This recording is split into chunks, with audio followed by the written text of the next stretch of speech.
The black carbon is a form of particulate matter, and that also does cause global warming. And then all of these other ones, like the scientists casually refer to these as NOx and SOx.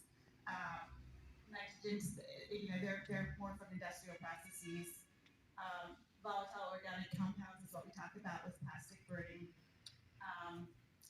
And then there's carbon monoxide. I don't even know what that one is. Ammonia is like fertilizers. So yeah, you'll be hearing a lot more about these. But these are the ones that are causing health impacts. And the issue with air pollution is more complicated almost than climate, right? Because there's all these different pollutants. They mix together to cause worse pollutants.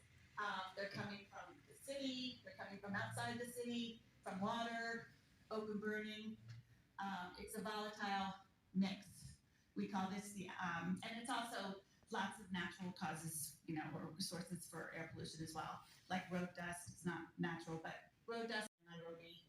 And we are trying to beat data to impact or data to action.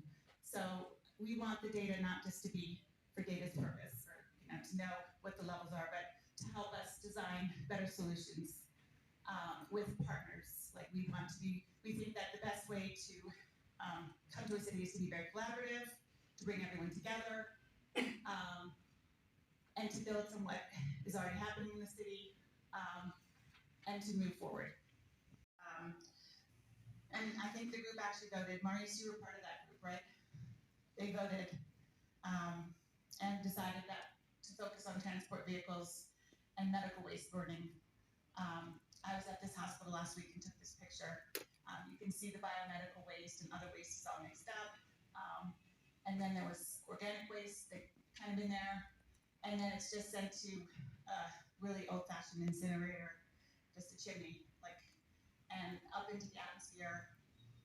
The worst kind of pollution you can imagine, sitting on the grounds of a hospital and near communities. So that's a big focus for us right now.